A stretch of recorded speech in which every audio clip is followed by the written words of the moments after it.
चक्की। एक वक्त का किस्सा है। एक गांव में दो भाई रहते थे। बड़ा भाई बहुत दौलतमंद था, पर छोटा वाला भाई गुर्बत में जीता था। सभी त्योहारों पर बहुत जोशो खरोश से खर्च करता था बड़ा भाई, जबकि दूसरे के पास कुछ भी मयस्सर नहीं था। उसके पास खाना भी नहीं था और पहनने को कपड़े भी नहीं। छोटे भाई का खानदान अक्सर भूखा रहता क्योंकि उनके पास पैसे नहीं थे। एक दिन उसने फैसला किया कि वो अपने भाई से मदद लेगा। भाई, मेरे बच्चे बहुत ही ज्यादा भूखे हैं। मेहरबानी करके मुझे थोड़ा सा पैसा उधार दे दो, मैं उनके लिए कुछ खाना खरीदूंगा। तुम हमेशा यहाँ पैसे मांगने आ जाते हो। मेरे पास तुम्हें देने लायक कुछ नहीं, दफा हो जाओ। उसके इन लफ्जों से चोट खाकर छोटा भाई वहाँ से चला गया। घर जाते वक्त रास्ते में उसे एक बुजुर्ग आदमी मिला। वो एक लकड़ियों का गट्ठर उठाए हुए था। ओह, रुकिए जरा, यकीनन ये वजनी होगा। मैं इसमें आपकी मदद करता हूँ। ओह, शुक्रिया। क्या हुआ बच्चे, तुम इतने फिक्रमंद क्यों लग रहे हो?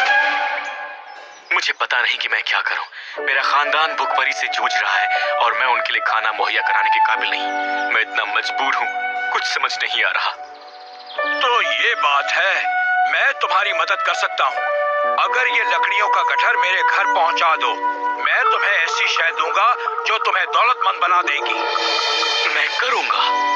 उसने लकड़ियों का गट्ठर उठाया और उस बुजुर्ग आदमी के घर के जानिब रवाना हो गया। शुक्रिया बेटा, तुम इसे यहाँ रख दो। खुदा तुम्हें बरकत दे और दौलतमंद बना दे। फिर इस बुजुर्ग आदमी ने उसे मीठी रोटी दी और कहा, इसे लो और जंगल में जाओ। जब तुम आगे जाओगे तो तुम्हें रास्ते में 3 आलू बुखारे के दरख्त मिलेंगे। उन दरख्तों के पीछे एक पहाड़ है। अगर तुम उसे गौर से देखोगे तो तुम्हें वहाँ एक छोटी सी झोपड़ी मिलेगी। उस झोपड़ी के अंदर जाना, वहाँ 3 बौने होंगे। उन्हें मीठी रोटी बहुत पसंद है। वो यकीनन तुमसे इसे खरीदना चाहेंगे। उन्हें ये दे देना और बदले में उनसे पैसे मत मांगना। उसके बजाय पत्थर से बनी एक चक्की मांग लेना। बुजुर्ग आदमी की हिदायतों को मानते हुए वो जंगल में गया। बहुत से दरख्तों से गुजरने के बाद वो एक दरख्त के पास आया। जब उसने गौर से देखा, उसने ये महसूस किया कि वहाँ एक कतार में 3 अलूचे के पेड़ थे। जब वो दरख्तों की जानिब बढ़ा, उसने देखा कि ठीक उसके पीछे एक छोटी सी झोपड़ी थी। जैसे ही वो झोपड़ी में गया, वो बौने उस पर चीखने लगे। कौन हो तुम और तुम अंदर कैसे आए? दरअसल मैं तो... ये जरूर चोर होगा। तुम यहाँ क्या चुराने आए हो? क्या? मैं चोर नहीं हूँ। मैं तो अब यहाँ... तभी बौनों ने उसके हाथ में वो मीठी रोटी देखी। फौरन ही सारा गुस्सा काफूर हो गया। उसमें से एक ने कहा, हमें ये मीठी रोटी चाहिए ही। तुम बदले में कुछ भी ले सकते हो।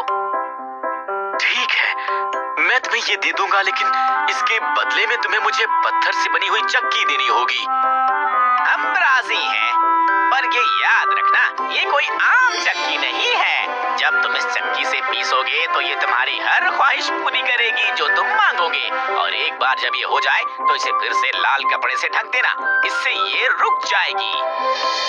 उसने बौनों से चक्की ली और घर आया। जैसे ही वो वहाँ पहुँचा, उसने देखा कि उसके बच्चे और बीवी जमीन पर पड़े हैं और भूखे हैं। उसने फौरन ही अपनी बीवी से कहा कि जमीन पर एक कपड़ा बिछा दे। उसने फिर वो चक्की कपड़े पर रखी और चक्की पीसने लगी। ओ चक्की, मुझे तरकारी दो। ओ चक्की, मुझे तरकारी दो।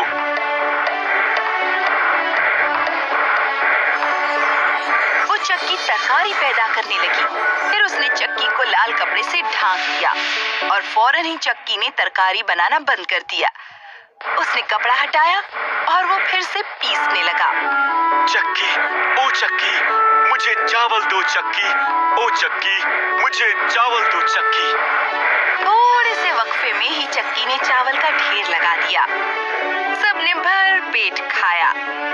हर दिन दिन छोटा भाई उस चक्की से बहुत सी चीजें पैदा करने को कहता, जैसे कि आटा, दालें, बाजरा और भी काफी कुछ।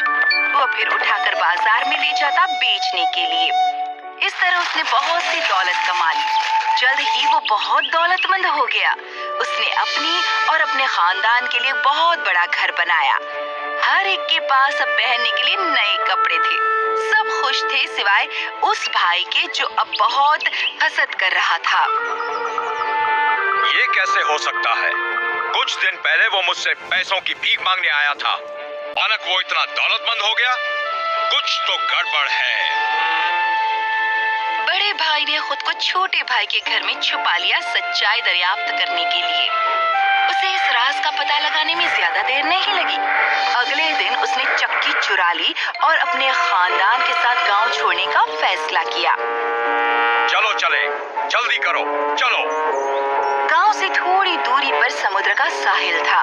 वो उस समंदर के साहिल पर पहुंचा और अपने खानदान के साथ एक कश्ती में सवार हुआ किसी दूर दराज जजीरे में जाने के लिए। रास्ते में उसने उस चक्की को आजमाने का फैसला किया। ए चक्की, ओ चक्की, ओ चक्की मुझे नमक दो, ओ चक्की मुझे नमक दो। वो चक्की फौरन नमक बनाने लगी। अब बड़े भाई को ये पता नहीं था कि इस चक्की को रोकना कैसे है। चक्की नमक बनाती रही। ये वजन इतना ज्यादा हो गया कि वो कश्ती डूब गई, सबको लेकर।